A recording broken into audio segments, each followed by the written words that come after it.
Hi everyone and welcome. We're in my wormery today, and today's focus is going to be on these two bins started on September 19th. I've been referring to these affectionately as the sister bins because every attempt has been made to manage them in similar ways to one another. They're 170 days old as of today. They've gone through two horizontal migrations, one sweep in one direction, another sweep in the other direction. And more recently, about 8 days ago, I depopulated the worms, or at least a large number of them, in order to launch a new bin. And at the same time, I removed a large amount of the food that was in these bins in order to get the new bin off to a good start with some partially started food. So today, those areas that you saw with milk cartons like these that were holding the place of the new and final feeding zone, are going to be filled in with food and bedding. Cardboard, leaves, as well as some coffee grinds and veggies. These items are going to be placed into those feeding zones in order to lure the worms out and finalize the activity of the bin. So let's get the first bin on the table and then we can get to work on this, alright? Alright, so if you've watched my previous video on these bins, then you'll know why this is all like this. We had already in advance set up the feeding zone for the final horizontal migration of this bin in order to bait the worms out of the compost and enable us to finally harvest these containers.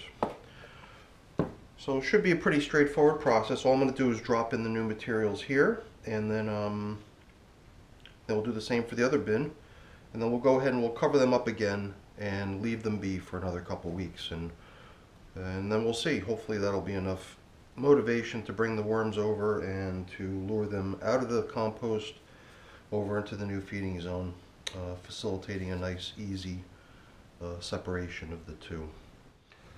I'm going to puncture this cardboard here a little bit. It's been sitting in here, so it's already a little bit damp. So very easy to puncture. I'm sure the worms can find their way around this easily enough, but I figured if there's holes, a number of small holes for them to come through as well, it should help speed the process.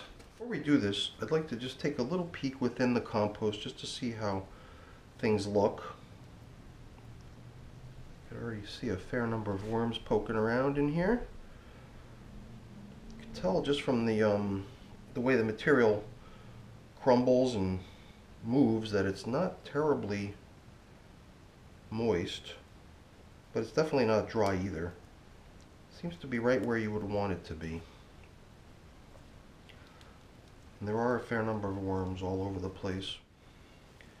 Now, the one thing I don't like about how this bin is turning out is the fact that I've got a fair number of large food chunks scattered throughout. Stuff like pistachio shells, stuff like little sticks, things that might have taken a lot longer to break down and haven't yet. So I am actually contemplating doing a sifting on this material when the day comes to harvest, because you know, you don't really want your vermicompost full of stuff like this. Not that it matters so much if it goes out in the garden. This is all stuff that would amount to good material that's continuing to break down out there. Take a look over here too. Now, since we had removed all large chunks of food, we shouldn't really encounter many spots where we've got a large number of worms. The best we can expect here is, just worms scattered throughout the material.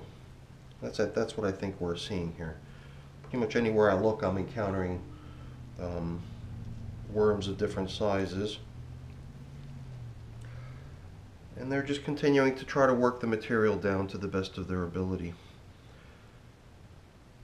Yeah, that's what we've got going on.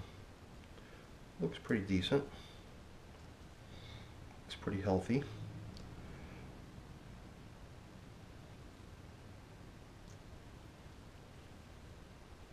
I'm just going to level this back off a little bit and let's build up the new feeding zone.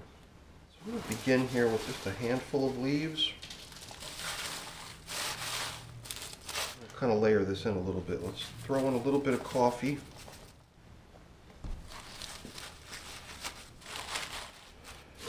Let's also add in the cardboard.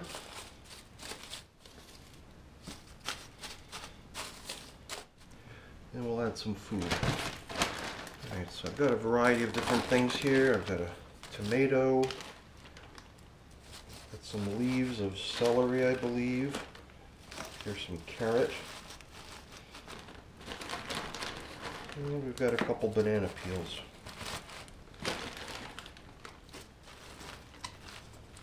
Well, that should make for a fairly tempting feeding zone for these little guys. Maybe some of these larger chunks could be moved over too, since that's where we really want to focus the ongoing feeding.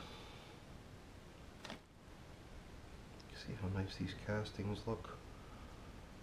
But I can certainly see the need for breaking out the old sifter and trying to trying to separate all these larger chunks that really have no business in the vermicompost. Definitely deserve to continue in another bin at some point in the future.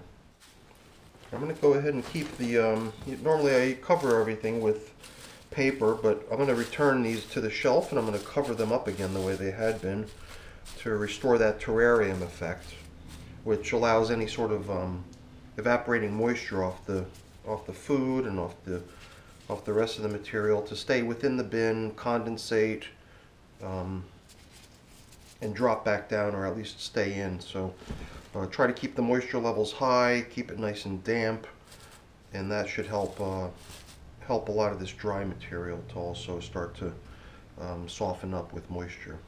All right, we're going to do the same to the other bin. Let me go get it.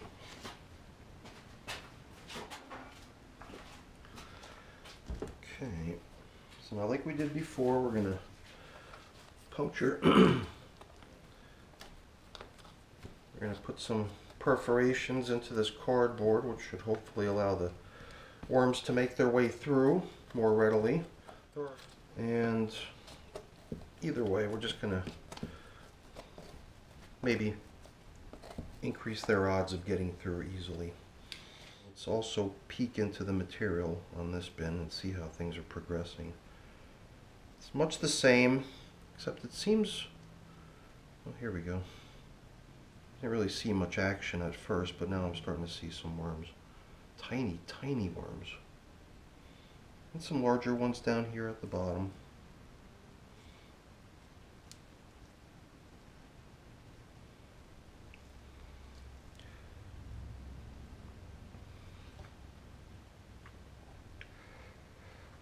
Let's see if we can just get a little sample of what's happening at the very bottom. Yeah, so you can see there's, even though I took the, even though when I last dealt with this bin, when I set it up this way, I had removed the feeding zone and the food and all the worms in there to launch off a new bin, you can tell there's still a large number of worms in this material. So before this can be treated as finished compost, we're going to have to encourage these little guys to leave. All right, like we did with the other one, we're going to start with some leaves, lay down some fresh bedding, add some coffee grinds, some nice bite-sized morsels for them to eat.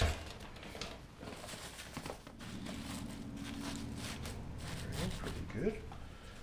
I don't think we'll need all of this cardboard, but we'll lay in the cardboard next, followed by food. Pour out all of this tiny material.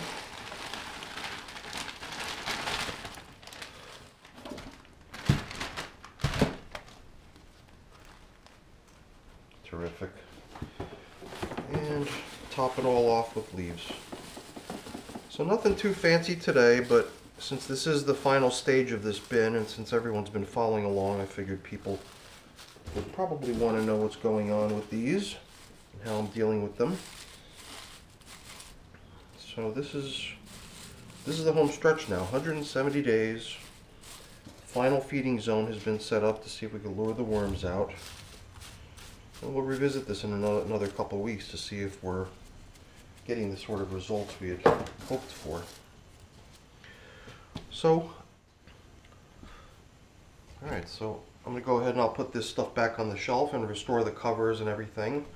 But that's all busy work, cleanup, things like that aren't that interesting. So that's it for today, everyone. Thanks for watching, and if you enjoyed the video, give it a thumbs up, please do. And always consider subscribing to my channel. I appreciate that. And I guess we'll see you back here next time. Alright, thanks everyone. Bye now.